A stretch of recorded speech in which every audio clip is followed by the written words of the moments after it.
ऐसे क्या होता है कि आपको सीआरपीसी में सब कुछ नहीं पढ़ना, बिकॉज बहुत सारे सेक्शन से कैसे पढ़ोगे आप 5-6 मंथ में आपको प्रिपेयर करना है और आपको स्मार्ट स्टडी करना है, तो फिर आप नहीं, मतलब आप हार्ड वर्क करोगे तो आप बुक्स को देखोगे, हाँ। सारे बेरिक्स देखोगे, सारे बेरिक्स करना उतने कम टाइम फ्रेम में पॉसिबल नहीं है। स्मार्ट स्टडी करना है, बुक्स नहीं पढ़ना है, बेरिक्स पर फोकस करना है और लैंडमार्क केसेस भी देखना है उन सब्जेक्ट के, और केस लॉ कंटेम्परेरी जो है वो भी देखना है। जय हिंद दोस्तों। जो विद्यार्थी क्लैट पीजी की तैयारी कर रहे हैं उनके मन में बहुत सारे क्वेश्चंस होते हैं, किस तरीके से तैयारी करें, किन बुक्स को पढ़ें, या क्या एक सटीक रणनीति होनी चाहिए तैयारी की जिससे कि सफलता मिले। तो उन सारे प्रश्नों को सही से जवाब वही व्यक्ति दे सकते हैं जो स्वयं क्लैट पीजी के एग्जाम को पास किए हों और जो एनएलयू में इस समय पढ़ने के लिए जा रहे हों। तो हमारे साथ है आज अभिषेक पांडे जी, जो कि हमारे बैचमेट भी हैं और उसके साथ साथ वो Rajiv Gandhi national law university Patiala से एलएलएम कर रहे हैं। तो सबसे पहले अभिषेक जी आप अपने बारे में बताइए। Okay, so my name is Abhishek Pandey, and after 12th, I decided to pursue my career in engineering. So because I live in town, so I do not have actually options. I do not have that sort of knowledge that what to opt after 12th. So the क्या होता है कि जब आप town से आते हो तो आपको ऐसे कुछ नहीं पता होते हैं ऑप्शंस क्या है। तो इधर यू परस्यू इंजीनियरिंग और फिर आप डॉक्टरी के लिए जाते हो, ये दो ऑप्शंस आपको पता होते हैं। So I was the one who had pursued engineering. उसके बाद मैं इंजीनियरिंग मैंने करा है दयालबाग डीम्ड यूनिवर्सिटी से। सो मैंने करा है ग्रेजुएशन एंड मास्टर्स। तो ग्रेजुएशन मास्टर्स करने के बाद it is a 5 years total in 5 years कोर्स। तो उसके बाद आई रियलाइज जब कोविड का टाइम आया तो आई रियलाइज कि अभी क्या करना है, because in Covid you have a plenty of time to revive your things कि आपने कैसे करनी है, because career is a thing जो आप बार बार एक बारी आप सर्टेन एक स्टेज पे चले गए, दोबारा से आप नहीं सोच सकते कि आगे रिग्रेट नहीं कर सकते। तो I really thought that time कि अभी क्या करना है, because I do not have interest in engineering और engineering was also not my cup of tea. So I really thought कि इंजीनियरिंग नहीं करना है तो अभी क्या करना है। तो there were my lot of friends who were doing law that time. So I have asked them कि भाई अभी लॉ कैसे करना है, क्या होता है लॉ में। तो although I have interest in law, ठीक है, मेरे को पता था लॉ के बारे में, when was there in engineering days, तो मेरे को पता था इंजीनियरिंग डेज के दौरान ही पता था कि लॉ भी करियर ऑप्शन अच्छा है, बट इतना डेप्थ नहीं पता होता है इंसान को, ठीक है।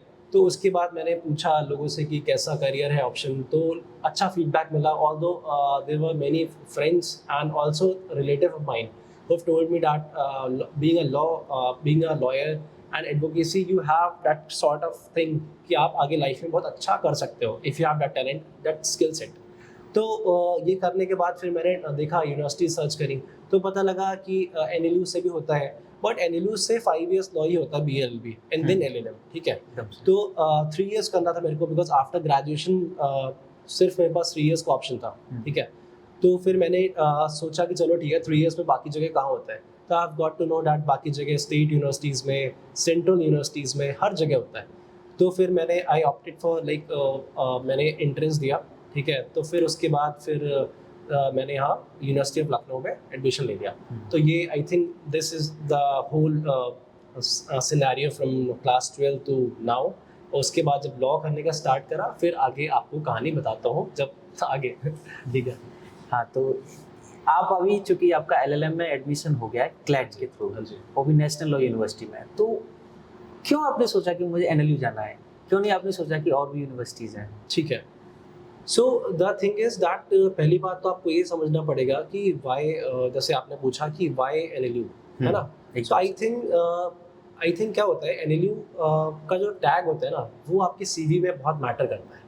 बिकॉज जब आप क्या करते हो, जब आप नेशनल लॉ यूनिवर्सिटी से पढ़ते हो, तब अगर आप आगे जब एकेडमिया में जाते हो या फिर if you go into the corporates और वेदर इट इज़ लिटिगेशन, वो टैग बहुत मैटर करता है। आई थिंक ये मेरा पर्सपेक्टिव है, हो सकता है और किसी का अलग पर्सपेक्टिव हो, बट आई थिंक एनएलयूज बहुत प्रेस्टिजियस होते हैं, वहाँ के टीचर्स ऐसे होते हैं जो बहुत आपको गाइड कर सकते हैं। ऑल्दो बाकी स्टेट और सेंट्रल यूनिवर्सिटी के टीचर्स भी अच्छे होते हैं, बट एनएलयू का एक्सपीरियंस जो एनएलयू में पढ़ा रहे हैं बहुत टाइम से, they have that sort of knowledge कि वो आपको अच्छे से गाइड कर सके और ओवरऑल एक आपको डाइवर्सिटी मिलती है फ्रॉम इंडिया। तो आई थिंक एनएलयू बहुत प्रेस्टिजियस है और आपको डाइवर्सिटी मिल जाएगी वहाँ पर। और एक एक्सपीरियंस फैकल्टी मिलेगी वहाँ पर। तो आई थिंक बहुत सारे फैक्टर्स हैं जो कि एक एनएलयू के लिए ज़्यादा आपको मोटिवेट करते हैं जाने के लिए। तो आपका क्लैट पीजी 2024 का जो एग्ज़ाम दिया था आपने, तो उसका आपका कैसा एक्सपीरियंस रहा? See, I have already told that be ready for the surprises because CLAT PG क्या करता है, ये बहुत सरप्राइज देता है आपको। तो when I was there in exam hall, जब मेरे पास लेट आई, क्वेश्चन बुकलेट आई, तो मैंने देखा कि I think 40 plus share of pages थे उसमें, है ना। Can you imagine 40 sheets of pages. तो जब मैंने देखा, मैंने कहा चलो ठीक है अब देखते हैं, बिकॉज अब तो देना ही एग्ज़ाम। तो मैंने देखा कि पहला जो क्वेश्चन था वो कंपनी लॉ का था। अभी क्या है कि आपको रेडी रहना है सरप्राइजेस के लिए। कंपनी लॉ मेरे को बहुत अच्छा नहीं आता था, ठीक है। तो मैंने क्या किया कि मैंने कहा चलो ठीक है इसको छोड़ते हैं, नेक्स्ट देखते हैं। फिर नेक्स्ट वाला भी मेरे को नहीं आ रहा था, ठीक है। ऑल्दो मतलब एक दो क्वेश्चन आ रहे थे बस, ऐसे फुल फ्लेज नहीं आ रहा था कि आपको मेरे को सारे क्वेश्चन आते हैं। फिर ज्यूरिस्प्रूडेंस का जब मेरे पास आया तब मेरे को कॉन्फिडेंस बूस्टअप हुआ कि चलो ज्यूरिस्प्रूडेंस हो गया, आईपीसी आया तो आईपीसी हो गया। तो क्या होता है, you have to be ready that time कि आपको वो टाइम फ्रेम में तो करना ही है। उसके बाद एंजाइटी और वो फीलिंग जो आपको आती है ना वहाँ एग्ज़ाम हॉल में, वो बहुत टफ है कंट्रोल करना। बिकॉज क्या होता है, जब आप एग्ज़ाम देते हो ना, तब आपको 50 चीज़ें होती है दिमाग में कि एग्ज़ाम निकालना है और you have to be there in any big NLU, है ना, ये रहता है एक दिमाग में। तो वो सबको एलिमिनेट करके आपने अच्छे से एग्ज़ाम देना है, आपको रेडी रहना है सरप्राइजेस के लिए। आपने ये नहीं सोचना है कि अरे ये क्वेश्चन नहीं आता अब मैं क्या करूँगा, है ना। 120 क्वेश्चन है यार, अगर आप नहीं भी करोगे, आई थिंक अगर 2-3 पैसेज छोड़ भी दोगे ना, 4 छोड़ दोगे, तब भी कुछ फ़र्क नहीं पड़ रहा रैंक में, ठीक है। तो आपको डरना नहीं है, ये बहुत इंपॉर्टेंट है। तो मैंने क्या किया था, स्टार्टिंग में तो मेरे को बस सरप्राइजेस मिल गए थे, ठीक है। मेरे को 2-3 पैसेजेस नहीं आ रहे थे, बट मैंने ऐसे डरा नहीं, because I have given a lot of mock test. तो मॉक टेस्ट से क्या होता है कि आपको वो फियर जो रहता है ना, anxiety, fear and you know जो चीज़ें बाकी चीज़ें जितने भी होती है ना, वो सब निकल जाता है। तो मैंने उसको आराम से कंट्रोल कर लिया, ठीक है, और अच्छे से उसको सॉल्व करा, आगे तक गया और पूरा सॉल्व करा। ये भी स्ट्रैटेजी होती है कि आपको जब पेपर सॉल्व करना है तो पहले आपको जो आ रहा है वो आपको देखना है। उसके बाद जो कम आ रहा है, जिसमें आपको सोच रहे हो कि आप एलिमिनेशन टेक्निक लगेगी उसमें, तो वो फिर आप एलिमिनेट करके कर सकते हो। फिर आपको जो बिल्कुल नहीं आ रहा है ना, उसको देख सकते हो कि अगर मेरे को आ रहे हैं थोड़े बहुत तो मैं करूँगा, अदरवाइज आई लीव दैट। तो ये चीज़ है। आपकी क्लैट पीजी की तैयारी कैसी रही? मैं बोलूँगा कि आई have started my CLAT PG preparation in the month of अप्रैल। तो अप्रैल अगर आप देखोगे तो दिसंबर में एग्ज़ाम होता है, तो इट्स लाइक 7-8 मंथ्स, ठीक है। तो अभी क्या होता है कि आपने क्या करना है, जैसे मैं आई वाज अ स्टूडेंट जो सिर्फ सेमेस्टर्स में पढ़ता था, ठीक है। मैं इतना डेल्व नहीं करता था कि मैं बाकी से पढ़ूँ, बट जो मैं सेमेस्टर से पढ़ता था वो ऐसा पढ़ता था ना कि वो रेडी हो जाता था मेरा। ऐसा नहीं कि मैं सिर्फ जो मतलब 5-10 क्वेश्चंस पढ़ के चला गया, ऐसा नहीं करता था। मैं पूरा अच्छे से पढ़ता था। सेमेस्टर्स में भी मैं 1-2 दिन पहले नहीं पढ़ के जाता था, मैं बहुत पहले से पढ़ता था, 10 दिन 15 दिन पहले से पढ़ता था, so that I can manage all दो सब्जेक्ट्स जो कि मेरे सेमेस्टर्स में है, ठीक है। तो मैं बेरेक्स पे I have a strong hold. तो बेरेक्स मैंने अच्छे से पढ़ रखा था। लेट्स से कोई भी क्रिमिनल लॉ की बेरेक्ट है, वो मेरे को पता है कहाँ पर कौन से सेक्शंस हैं, क्या सेक्शंस होंगे, क्या उनके अंडर उनका प्रोविजंस क्या है, क्या पूरा उनका है पूरा, ठीक है। तो वो बहुत स्ट्रॉन्ग होल्ड के कारण मेरे को बहुत ज़्यादा नहीं मतलब जूझना पड़ा मेरे को जब प्रिपरेशन कर रहा था। बिकॉज अगर आपकी बेरेक्स पे स्ट्रॉन्ग होल्ड है ना, फिर आपको वो रोक नहीं सकता है। बिकॉज अगर पेपर पूरा बेरेक फोकस ही आता है ना, आपको बेरेक पढ़ना है अच्छे से, आपको स्ट्रैटेजी के साथ करना है चीज़ें, सो डैट आपने क्या करना है कि अच्छे से उस एग्ज़ाम को आप क्लियर कर सकें। ठीक है। तो आपको मतलब ये ऐसे ही पढ़ना है जो आप पूरा अपना स्ट्रैटेजाइज करके अच्छे से क्लियर कर सको। तो इसमें मैं ये बोल रहा हूँ कि अभी तो चलो मैं अपनी स्ट्रैटेजी बताता हूँ कि आई हैव 8 मंथ्स, जैसे मैंने बताया कि in the month of April I have started the preparation, then for next 6 to 8 months I have prepared for the CLAT PG. दिसंबर में एग्ज़ाम होता है, 3rd दिसंबर को स्टार्ट हुआ था, मतलब हुआ था एग्ज़ाम, ठीक है। तो सबसे पहले तो as I told you that bare acts पे बहुत अच्छी पकड़ होना चाहिए। नहीं भी है कोई बात नहीं, जैसे मैं बोलूँगा people who are watching this video to still you have time, है ना। ऐसा नहीं है कि टाइम ही नहीं है, 5 मंथ्स तो है ना एकदम से। I think 5 months are good enough to CLAT PG. बहुत कुछ टफ नहीं होता अगर आप बेरेक्स पढ़ रहे हो अच्छे से, ठीक है। अगर आप जैसे अभी क्या होता है, देखिए you have to do smart work not hard work, because आपके पास 5-6 महीने, उस 5-6 महीने के टाइम फ्रेम में आपको बेरेक भी देखना है, आपको लैंडमार्क जजमेंट्स भी देखने हैं, आपको केस लॉस भी देखने हैं। हम्म। तो आई थिंक अगर आप बोलोगे कि मैं सारी बुक्स से पढ़ूंगा तो वो पॉसिबल नहीं है, बिकॉज बुक से पढ़ना अलग हो जाता है और बेरेक से पढ़ोगे तो आप उतना ही पढ़ोगे, बिकॉज बुक्स में कमेंट्रीज दे रखी होती है, इंटरप्रिटेशन दे रखा होता है। तो बुक से पढ़ने की ज़रूरत नहीं है। तो पहले तो ये एलिमिनेट करो कि आप बुक से पढ़ रहे हो, ठीक है, ये आपको बिल्कुल नहीं करना है। उसके बाद आप फोकस करो बेरेक्स पे, ठीक है। जिस लेट्स से आप आईपीसी की बात करो या सीआरपीसी की बात करो, तो सीआरपीसी में क्या इंपॉर्टेंट है, अरेस्ट इंपॉर्टेंट है कि सेक्शन 41 में अरेस्ट दे रखा है, 43 में प्राइवेट पर्सन कर सकता है अरेस्ट, 44 में मजिस्ट्रेट कर सकता है। आपको ये पता होना इंपॉर्टेंट है कि सेक्शन 41 to 60 सीआरपीसी ये इंपॉर्टेंट है फॉर अरेस्टिंग, अरेस्ट। ठीक है। फिर बेल आ गया आपका, बेल आपको पता है कि 436 to 439 पढ़ लिया मैंने, 167 मैंने डिफ़ॉल्ट बेल भी पढ़ लिया, है ना। और मैंने उस तरफ हमने सारा आपका ये अप्रीहेंशन ऑफ अरेस्ट पढ़ लिया, ठीक है, बेलेबल नॉन बेलेबल क्या होता है ये सब पढ़ लिया, ये इंपॉर्टेंट है। फिर आपका मेंटेनेंस इंपॉर्टेंट है, सेक्शन 125, ठीक है। उसके बाद आपका एफआईआर पार्ट बहुत इंपॉर्टेंट है, 154 से लेके सारा कुछ, ठीक है। तो ऐसे क्या होता है कि आपको सीआरपीसी में सब कुछ नहीं पढ़ना, बिकॉज बहुत सारे सेक्शन से कैसे पढ़ोगे आप 5-6 मंथ में। अगर आपको प्रिपेयर करना है और आपको स्मार्ट स्टडी करना है तो फिर आप नहीं, मतलब आप हार्डवर्क करोगे तो आप बुक्स को देखोगे, हाँ। सारे बेरिक्स देखोगे। सारे बेरिक्स करना उतने कम टाइम फ्रेम में पॉसिबल नहीं है, बिकॉज मैंने भी आई थिंक मैंने भी 6-7 मंथ्स ही प्रिपरेशन करी थी और 6-7 मंथ में ठीक ठाक एनएलयू मिल गया मेरे को। हाँ, I think- एकदम से। आई थिंक ये इंपॉर्टेंट है कि आप कैसे अपनी पढ़ाई को स्ट्रैटेजाइज करते हो, कैसे अपना टाइम डिवाइड करते हो। तो आपको स्मार्ट स्टडी करना है, आपने बेरिक्स पढ़ना है, आपने क्या करना है, मैंने क्या किया था, बेरिक पढ़े थे, अच्छा स्ट्रॉन्ग कमांड था मेरा बेरिक्स में। उसके साथ साथ मैंने 3-4 घंटे अपने डिवाइड कर दिए पूरा कोर फंडामेंटल सब्जेक्ट्स को, जैसे कॉन्स्टिट्यूशनल क्रिमिनल जो मैंने बताए अभी थोड़ी देर पहले, वो सारे सब्जेक्ट्स को। और मैं I am kind of person जो पहले एक सब्जेक्ट खत्म करता है उसके बाद दूसरे पे आता है। बट कोई कुछ ये भी होता है, कोई लोग ये भी होते हैं कि वो साथ में पढ़ सकते हैं, वो जैसे कॉन्स्टिट्यूशन के साथ क्रिमिनल लॉ भी पढ़ सकते हैं। तो ये तो आपके ऊपर रहता है, ये इंडिविजुअल पर्सपेक्टिव के ऊपर डिपेंड करता है कि वो कैसे अप्रोच कर रहा है उस सब्जेक्ट्स को।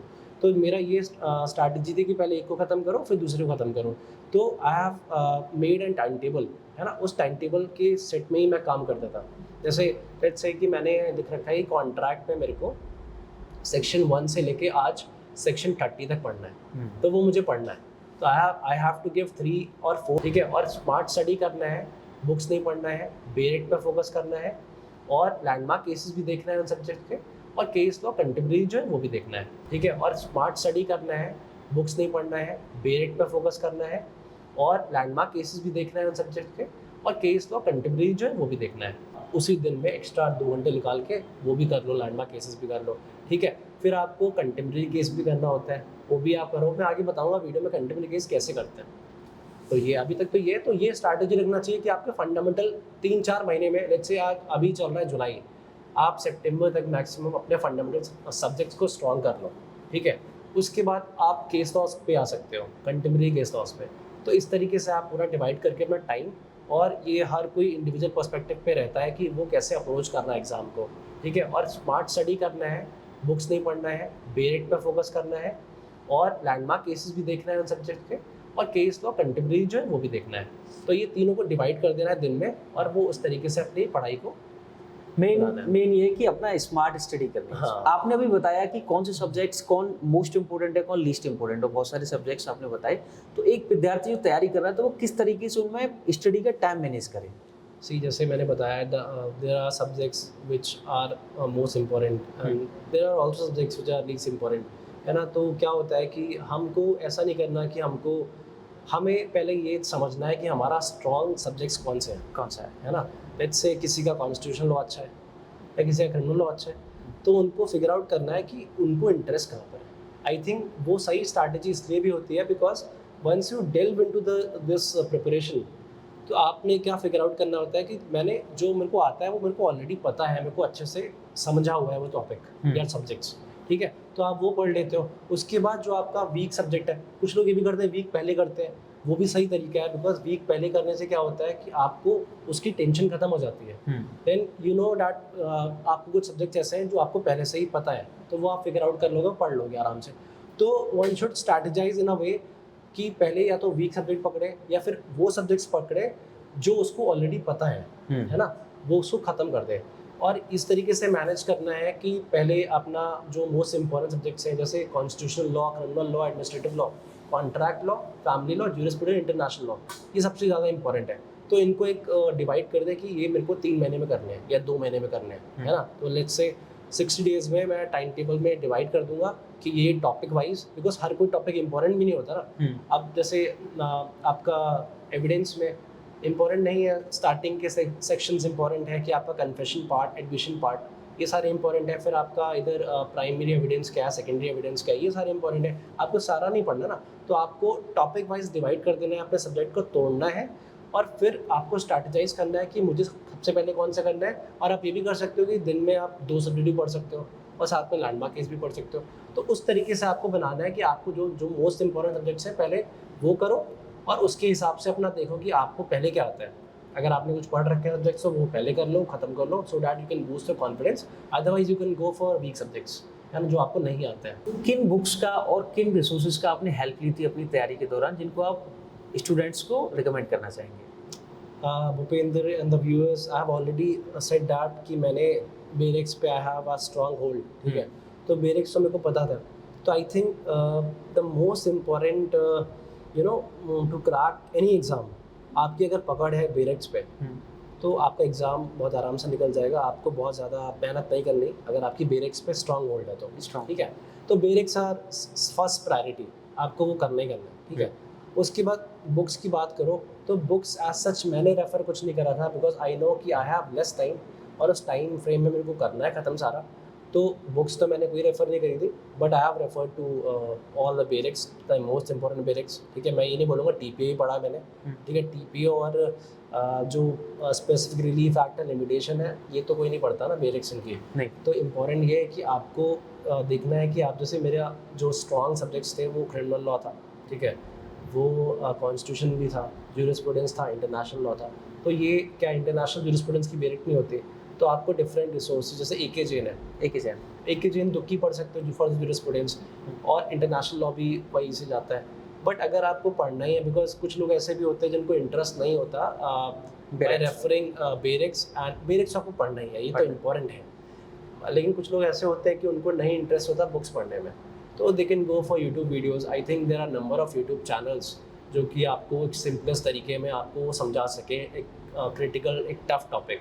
जैसे देयर इज़ वाईजी लॉ, तो वाईजी लॉ आपको आई थिंक मैंने सेमेस्टर्स में उनको ही रेफर करा था, वाईजी लॉ को ही रेफर करता हूँ मैं। In like CLAT PG preparation I also referred CLAT PG, ये वाईजी लॉ है ना। तो वाईजी लॉ जैसे आपने भी करा होगा सेमेस्टर्स में, तो हर कोई करता है। तो वाईजी लॉ एक ऐसा चैनल है कि आपकी एक बेसिक अंडरस्टैंडिंग ऑफ सब्जेक्ट्स ये आपको एक समझा देता है। उसके बाद फिर आपको जब इंटरेस्ट आने लगेगा उन सब्जेक्ट्स पे, तो लेट्स से आपका ज्यूरिस्प्रूडेंस आपको बहुत बोरिंग लगता है, आपको नहीं पसंद, वो है सब्जेक्ट ऐसा, अगर अच्छे तरीके से पढ़ोगे, इंटरेस्ट के तौर पे पढ़ोगे, तब तो you can easily understand the critical and that sort of कि आप वो पूरा अच्छे समझ सकते हो।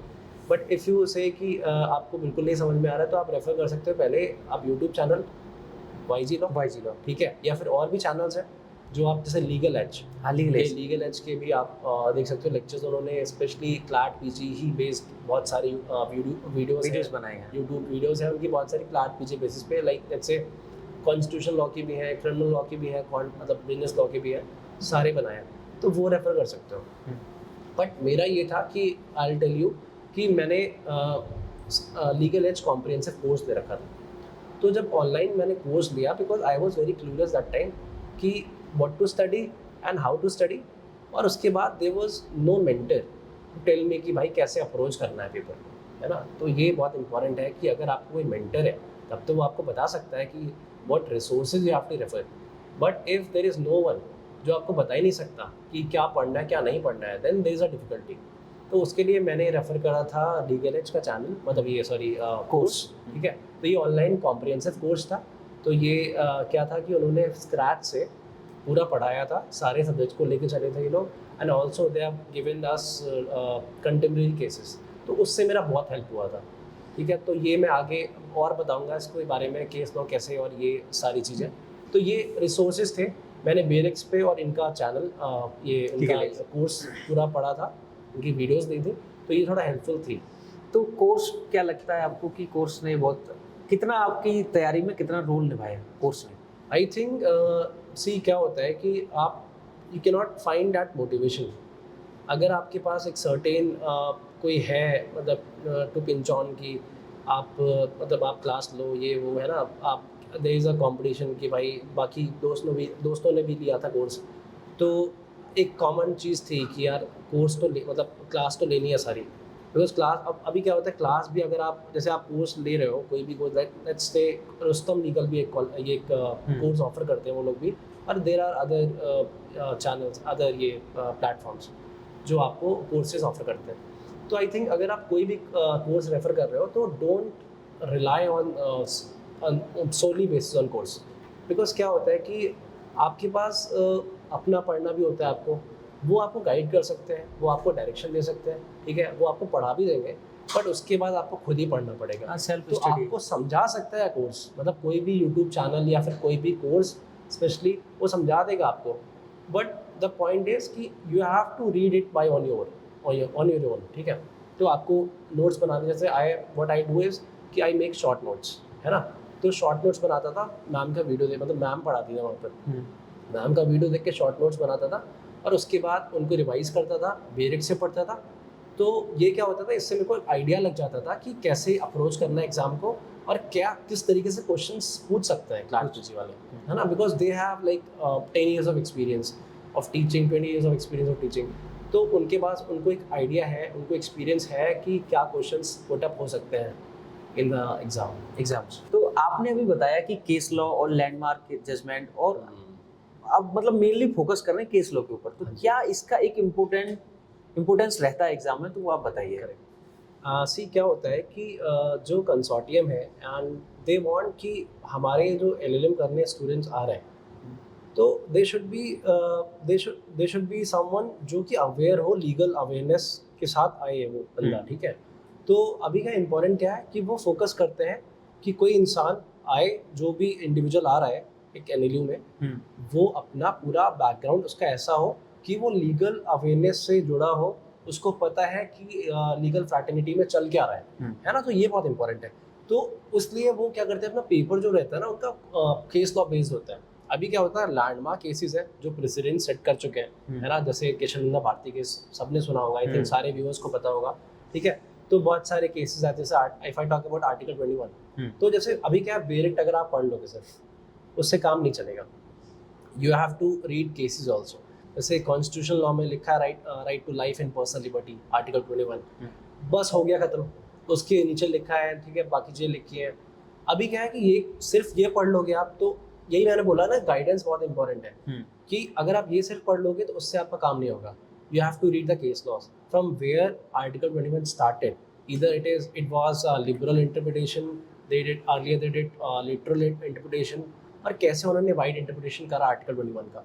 तो आपको क्या है कि एक समुंदर है ये, ठीक है, बहुत सारे केस लॉज आए हैं, जैसे series of cases, if I tell you कि पहले सबसे पहले A.K. गोपालन केस आया वर्सेस स्टेट ऑफ मद्रास, फिर उसके बाद खड़क सिंह केस, फिर उसके बाद आई थिंक मनका गांधी केस, ठीक है, फिर आपका क्या बोलते हैं K.S. पुत्तस्वामी केस आया, ठीक है, जोशु साइन केस आया, और उसके बाद ये अभी लेटेस्ट सुप्रिया चक्रवर्ती सेम सेक्स मैरिज वाला, और बहुत सारे केसेस जैसे आर्टिकल 21 में राइट टू बी फॉरगेटन भी है, राइट टू स्लीप भी है ना। हाँ। तो एक वाइड इंटरप्रिटेशन करता है, ठीक है, तो कोर्ट तो ये सारे प्रेसिडेंट सेट करता है। तो अभी क्या है कि you have to study in a way कि आपको ये सारे लैंडमार्क केसेस पता हो, not talking only for article 21, मतलब सारे के लिए एप्लीकेबल नहीं है, बहुत सारे केसेस होते हैं, मतलब I have read, I think in constitution I have read around 500 cases, 500। ठीक है, हाँ। तो केस लॉ भी आपको, जैसे अब मैं बोलूँगा कि केस लॉ 500 है, आप कैसे पढ़ोगे इतने ज़्यादा। इम्पॉर्टेंट ये है कि आपको पूरा नहीं पढ़ना case law, you have to read it as a story, in a story format, ठीक है। जैसे मैंने क्या करा था, मैं एक मेरा फ्रेंड था, तो हम साथ में पढ़ते थे, तो जनरली हम क्या करते थे, स्टोरी फॉर्मेट में उसको बनाते थे कि अच्छा ये हुआ था, इसमें ये हुआ था। तो एक आप इंटरेस्ट लेके पढ़ोगे ना लैंडमार्क केसेस, तो आपको बहुत इंटरेस्टिंग लगेंगे ये केसेस, है ना। तो वो एक स्टोरी फॉर्मेट में आप पढ़ो। और उसके बाद क्या है कि एक लैंडमार्क इसलिए इम्पोर्टेंट है कि कंटेम्प्रेरी जो केस लॉज आ रहे हैं उनमें रेफरेंस होता है लैंडमार्क केसेस, क्योंकि वो एक डेवलपमेंट, एक चेंज लाने के लिए, बिकॉज अभी क्या होता है, जैसे जैसे सोसाइटी चेंज लाती है ना, डेवलपमेंट होता है, वैसे चेंजेस आते हैं, तो पूरा ये वाइडर इंटरप्रिटेशन होता है तो वो उस पर ही फोकस करता है कि आपने जैसे जो नए केसेस आ रहे हैं वो रेफर करता है लैंडमार्क को, तो लैंडमार्क भी इवेंचुअली इंपॉर्टेंट, इक्वली इंपॉर्टेंट हो गया है ना। तो ये दोनों आपको पढ़ने हैं। केस लॉ जो कंटेम्परेरी केस लॉज है उसमें मैं बता देता हूँ आपको कि क्या पढ़ना है। ये बहुत इंपॉर्टेंट क्वेश्चन है कि अब जैसे केस लॉ कोई भी आया नया तो कैसे पढ़ना है, कहाँ से पढ़ना है और क्या पढ़ना है, ये बहुत बड़ा क्वेश्चन होता है एकदम ठीक है। तो अगर if you are taking coaching then तो no worries, I think they will provide you every resources and every case laws also, है ना। पूरा आपको एक शॉर्ट एंड नोट्स दे देंगे उसके, वो आप पढ़ सकते हो। But if you are someone who are not taking coaching तो आप रेफर कर सकते हो लाइव लॉ को या फिर बार एंड बेंच को। ये सारे एक मीडियम है, इसके थ्रू आप डेली केस लॉ पढ़ सकते हो। इफ़ यू तो इसमें क्या है कि आपको सब्सक्रिप्शन लेना आपका रहता है ज़रूरी। ज़रूरी मैं क्यों बोल रहा हूँ कि लेट्स से आपको कोई पुराना केस पढ़ना है जो एक हफ्ते पहले आया, तो वहाँ पर वो आपको केस नहीं मिलेगा। अगर आपको डेली बेसिस पे आप पढ़ रहे हो उसको तो आपको फ्री में पढ़ सकते, फ्री में इन द सेंस कि आज जितने भी न्यूज़ आई है ना वो आप पढ़ सकते हो उनकी समरी, ठीक है। बट जो कल की न्यूज़ थी उनको आप नहीं पढ़ सकते, है ना। तो उनको तभी आप पढ़ पाओगे जब आपको सब्सक्रिप्शन लेना पड़ेगा तब, ठीक है। तो ये हो गया। उसके बाद क्या है case apart from live law and bar and bench आपको पढ़ना कैसे है, तो वो आपने समरी पढ़ ली एक बारी, फिर आपको क्या करना है, आपने इशू ढूंढना है कि क्या व्हाट क्वेश्चन ऑफ लॉ इसमें इन्वॉल्व है, ठीक है। इशू हो गया, फिर क्या प्रोविजंस इन्वॉल्व है इसमें, let's say section 299 of IPC और 302 of IPC culpable homicide and murder की बात करता है, ठीक है। तो आपको देखना है कि क्या इसमें आया, ठीक है। उसके बाद रेफर्ड केसेस भी होंगे उसमें, ठीक है। कोई भी लैंडमार्क केसेस जो कि था उसमें वो रेफर होगा, ठीक है। या फिर जो प्रीवियस अभी 2-3 साल में आया है वो रेफर्ड होंगे, ठीक है। तो ये उसमें रेशियो क्या है, उस केस का रेशियो क्या निकाला है, और उस केस में जजेस ने जजमेंट क्या दिया है। वो जजमेंट डिसेंटिंग ओपिनियन तो नहीं है, जैसे बेंच होती है कि जैसे लेट्स से 5 जज बेंच भी होती है, ठीक है। 7 जज बेंच भी होती है, ठीक है। तो ऐसे होता है कि जो 5 जज बेंच थी, let's say same sex marriage की बात करो, उसमें 5 जज बेंच थी वो, और उसमें I think S K Kaul and S K Kaul sir और CJI DY चंचू सर, इनका बेसिकली डिसेंटिंग ओपिनियन था, सॉरी ये कंकरेंट ओपिनियन था, ठीक है। और बाकी सबका डिसेंटिंग ओपिनियन था। तो बेसिकली वो 3:2 आया था आई थिंक वो। तो आपको ये देखना है कि किसका डिसेंटिंग था, किसका कंकरेंट ओपिनियन था, ठीक है। आपने ये देखना कि प्रीवियस जो भी केस था उसमें क्या बोला गया था, ठीक है, वो ओवर रूल हुआ था या फिर अफर्म हुआ था, ठीक है। तो ये भी दोनों आपको देखना है। तो आपको क्या है वो सारा एक मतलब समझ रहे हो आप, अच्छे से आपको फिगर आउट करना है क्या इंपॉर्टेंट है क्या नहीं, प्रीवियस ईयर केसेस क्या है इसके, क्या आया प्रीवियस इंपॉर्टेंट जो बहुत लैंडमार्क है। जैसे मैं आई टॉक अबाउट CRPC में 1 अरेस्ट के ऊपर केस आया था एक, ठीक है, बहुत important, Satyendra Kumar versus CBI वाला केस। इसमें क्या इंपॉर्टेंट था, इसमें ये इंपॉर्टेंट था कि गाइडलाइंस आई थी अरेस्ट के ऊपर, तो पुलिस को गाइडलाइंस दी थी कि अरेस्ट कैसे होना है, ठीक है। तो आई थिंक ये बहुत इंपॉर्टेंट है। तो गाइडलाइन से क्वेश्चन पूछ सकते हैं क्लैट PG वाले, ठीक है। और रेफर्ड केस पूछ सकते हैं, और क्या इन्वॉल्व था उसमें, क्वेश्चन ऑफ लॉ क्या था वो पूछ सकते हैं। सेम गोज विथ ये डिफॉल्ट बिल का एक केस आया था कपिल वाधवा वर्सेस CBI, इसमें वही चीज़ थी। इसमें डिफ़ॉल्ट बिल का बताया गया 60-90 डेज़ के अंदर कैसे डिफ़ॉल्ट बिल वो वाला 60 डे वाला माना जाएगा नहीं माना जाएगा, मतलब ये तो बहुत इन डेप्थ बात हो गई। बट मैं बता रहा हूँ कि आपको इम्पोर्टेंट ये है कि रेफर्ड केस क्या है उसमें क्या आपको पढ़ना है, क्या क्वेश्चन ऑफ लॉ इन्वॉल्व है, वो सारी चीज़ देख के आपको एक मतलब समझना है कैसे केस लॉ पूछ सकते हैं। और मेनली क्लैट में तो केस लॉ बेस्ड स्टडी ज़्यादा आती है। हाँ, केस लॉ बेस्ड इसलिए आती है बिकॉज वो अगर unlike all other law exams जिसमें डायरेक्ट क्वेश्चंस आते हैं बेरिक से, वो ये लोग नहीं करते because as I told you ना कि वो ये चाहते हैं कि हमारे पास कोई भी कैंडिडेट है वो उसको एक अवेयरनेस हो कि लीगल फ्रैटर्निटी में क्या चल रहा है, लीगल चीज़ें को उसको अवेयरनेस हो। तो ये इसलिए वो आई थिंक यही उनका माइंडसेट रहता होगा, और ये सही भी है। अगर आप लॉ स्टूडेंट हो, अगर आप टू बी लॉयर हो, तो आपको ये सब चीज़ें आनी चाहिए, ये इम्पोर्टेंट है। कुछ कॉमन मिस्टेक्स होती हैं जो स्टूडेंट एग्जाम्स के दौरान करते हैं, तो उनको कैसे अवॉइड किया जाए? ओके, सो आई थिंक अभी क्या होता है कि when I started this preparation of mind, so क्या होता था कि मैं सिर्फ हफ्ते में स्टार्टिंग में 3-4 दिन पढ़ रहा हूँ, है ना, रेस्ट मैंने 2 दिन मौज मस्ती कर ली। तो क्या होता है कि आपको एक फुल फ्लेज टाइम नहीं दे पाते हो। तो अभी क्या होता है, बहुत सारे लोग प्रोकास्टिनेट करते हैं कि यार आज नहीं कल से पढ़ाई करेंगे, कल से नहीं परसों से करेंगे, ठीक है। तो प्रोकास्टिनेशन करना बंद कर दो पहले। चीज़ों को प्रोकास्टिनेट जितना कम करोगे ना उतना ही सही रहेगा। बिकॉज क्या होता है कि आपको फुल फ्लेज तैयारी अगर आप करने नहीं बैठे तो बिलीव मी, ये अभी 5 महीने हैं, आप 1 महीना आ जाएगा तब भी यही सोचोगे कल से पढ़ेंगे, ठीक है। तो आपको एक कंसिस्टेंसी रखनी पड़ेगी अपनी पढ़ाई में, ठीक है, और उसके साथ साथ आपको फोकस रहना पड़ेगा। और आई थिंक मैं यही पर्सनल एडवाइस यही दूंगा कि आप कोई लाइब्रेरी ज्वाइन कर लो, ठीक है, या अगर आपके घर में अगर अच्छा इन्वायरमेंट है पढ़ने वाला तब ठीक है। अदरवाइज जैसे मैंने बिकॉज मैं यहाँ लखनऊ में था तब मैंने लाइब्रेरी ज्वाइन करी थी, तो लाइब्रेरी से ये फ़ायदा हुआ ना कि there are other students also जो पढ़ने आते हैं। तो आपने आपने अपना मन बना लिया कि मैं भी पढ़ने आया हूँ, ठीक है, तो फिर आप किसी और चीज़ के बारे में नहीं सोचोगे, ठीक है, because you are very focused कि हमें यहाँ मैं इस टाइम फ्रेम में आया हूँ और मुझे इस टाइम फ्रेम में पढ़ के जाना है घर पे। तो ये रिक्वायर्ड है कि आपको प्रोकास्टिनेट नहीं करना है चीज़ों को, आपको फोकस रखना है, आपको गोल की तरफ सोचना है। अगर आपने once you decided a goal ना that you have to crack CLAT PG, you have to go to some good NLU, तो ये चीज़ बहुत आराम से पूरी हो जाएगी। तो आपके दिमाग में गोल होना चाहिए कि मुझे कॉलेज चाहिए, और डोंट टेल कि आपको कोई भी कॉलेज चलेगा। आप अच्छे कॉलेज के लिए सोचो कि आपका एनालिस मिले, समझ रहे हो, तभी वो आप क्रैक कर पाओगे एकदम। जैसे कि कुछ स्टूडेंट्स को कुछ टॉपिक बहुत डिफिकल्ट लगते हैं, तो क्या कोई आप एक स्ट्रेटजी शेयर करेंगे जिससे कि स्टूडेंट्स उन डिफिकल्ट सब्जेक्ट या टॉपिक से ओवरकम कर पाएँ? See, from my personal perspective, I believe कि there are subjects जो कि बहुत टफ होते हैं, there are subjects जो बहुत easy होते हैं। तो हर किसी का ये अलग सब्जेक्टिव चीज़ है, हर किसी का अलग हो सकता है।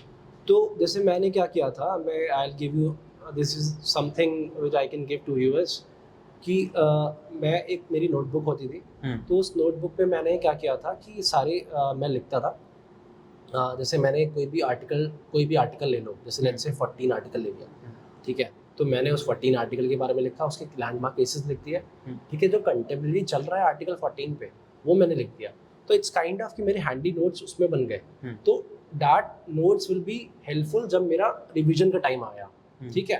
तो ये बहुत अच्छी बात थी क्योंकि मैंने अपना पूरा जितना भी प्रिपरेशन था ना 5-6 महीने का, वो एक समअप कर दिया एक कॉपी में, एक नोटबुक पे जब वो आ गया ना, तो मुझे कहाँ हेल्प हुआ, मुझे आखिरी रिवीजन टाइम में बहुत ज़्यादा हेल्प हुआ। और क्या इम्पोर्टेंट है कि सब्जेक्ट्स की बात करो कि आप ज़्यादा टाइम दो। अगर आपको लगता है कि ज्यूरिस्प्रूडेंस में बहुत बोर हो रहा है, तो जस्ट अगर आपने कोई कोचिंग ज्वाइन कर रखी है तो उनसे मेंटरशिप लो कि हाउ टू ओवरकम, कैसे मैं ये सब्जेक्ट पढ़ूँ या फिर कैसे मैं ओवरकम करूँ। I think the best thing is कि आपको you have to give a lot of time to that particular subject. फिर अगर वो इंपॉर्टेंट सब्जेक्ट है, लेट्स से किसी का कॉन्स्टिट्यूशन लॉ ही बहुत बोरिंग लगता है या फिर बहुत टफ लगता है, तो वो तो पढ़ना बहुत ज़्यादा इंपॉर्टेंट है ना, क्योंकि वो तो इम्पॉर्टेंट है ही। As being a law student it is very important. तो आपको वो पढ़ना है, आपको पढ़ना है, ऑल द बोरिंग लगेगा बट आपको पढ़ना है, टफ लगेगा, पढ़ना है, क्योंकि there is no other option. तो the only option you have left, you left with कि आपको पढ़ना है और पढ़ना है, आपको छोड़ना नहीं है वो सब्जेक्ट, ठीक है, ये इम्पोर्टेंट। अच्छा, ये बताइए, जब आपका रिजल्ट आया था और आपको पता चला कि मेरा एनएलयू हो गया है, तब हाउ वाज योर फीलिंग? देखो ऐसा होता है कि पहले एग्ज़ाम जब एग्ज़ाम दिया था तो आई वाज लाइक कि यार मुश्किल है होना, क्योंकि पैटर्न ऐसा ही था कुछ। पैटर्न ऐसा था, paper was lengthy although it was easy to moderate, ऐसा टफ नहीं था, but I really thought that time कि नहीं होगा यार कहीं भी, ठीक है, सारी जो 6-7 महीने की मेहनत थी यार वो सब पानी में चली गई। बट उसके बाद आई थिंक जब रिजल्ट आया तब आई रियली थॉट कि कुछ होप है, हो सकता है कुछ ठीक ठाक एनएलयू मिल जाए। तो अभी लिस्ट आती है बहुत सारी, 5 लिस्ट आती हैं, तो पहले लिस्ट में कुछ और कॉलेज मिला, 4th में कुछ और मिला, ऐसे आ करके आरजी एनएलयू फाइनली मेरे को अलॉट हुआ। तो ये ठीक है, मतलब पहले जैसे हर काउंसलिंग में आपका कि आप रेफरेंस डालते हो फिर उसके अकॉर्डिंग होता है वो सब। अच्छा, ये बताइए, कॉलेज सिलेक्शन का क्या इसमें प्रक्रिया है? वो बड़ा स्टूडेंट्स कंफ्यूज रहते हैं एनएलयू में। देखो क्या होता है, जैसे जनरली क्या होता है, इन जनरल जो सबसे पहले जो टियर 1 लोग प्रेफर करते हैं, ठीक है, तो टियर 1 में आपके एनएलएस बेंगलोर आता है, नालसार आता है हैदराबाद, फिर आपका एनयूजेएस कोलकाता आता है, ठीक है, उसके बाद आपका भोपाल आ गया और जोधपुर आ गया, ठीक है, ये 5 टॉप में रहते हैं हायरार्की में, ठीक है। ये ये सारे कॉलेज टीयर 1 के अंडर आते हैं। हम्म। टीयर 1 का इंपॉर्टेंस अलग है, बिकॉज टीयर 1 क्या होता है कि आपको एक मतलब एजुकेशन तो अच्छा देंगे ही, बट वहाँ पर प्लेसमेंट के चांसेस भी होते हैं। एकदम से। ठीक है, तो प्लेसमेंट के चांसेस की वजह से लोग टीयर 1 सबसे ऊपर रखते हैं। ठीक है, no matter irrespective of your specialization, because analyst Bangalore में तो जनरल चलता है, जेनरिक LLM है, ऐसे कोई स्पेशलाइजेशन नहीं है। But in all other LLUs उनमें स्पेसिफिक स्पेशलाइजेशन के साथ आप ले सकते हो। तो पहले तो टीयर 1 रखो आप, ठीक है। फिर टीयर 2 डिसाइड करो, आपके बहुत सारे फैक्टर्स हैं, वो बताता हूँ आपको मैं। सबसे पहले लोकेशन क्या है, ठीक है। अगर आपका जैसे घर ही साउथ में है तो आप चूज़ कर रहे हो कोची सबसे ऊपर, NLU कोची। लेट्स से आपका घर साउथ में कहीं है तो आप NLU कोचू नूलजा कोची को ले लो, है ना। और या फिर आप क्या बोलते हैं विशाखापट्टनम ले लो, है ना, आंध्रा वगैरह में कहीं है आपका घर, उसको ले लो। या फिर आप अगर आप इधर रहते हो, नॉर्थ में रहते हो कहीं, तो आप पटियाला ले सकते हो। आप अगर इधर रहते हो, लखनऊ ले सकते हैं। हाँ वेस्ट में रहते हो तो पटियाला बेस्ट है। इधर रहते हो तो लखनऊ ले लो आप, है ना। तो ये सब ले सकते हो।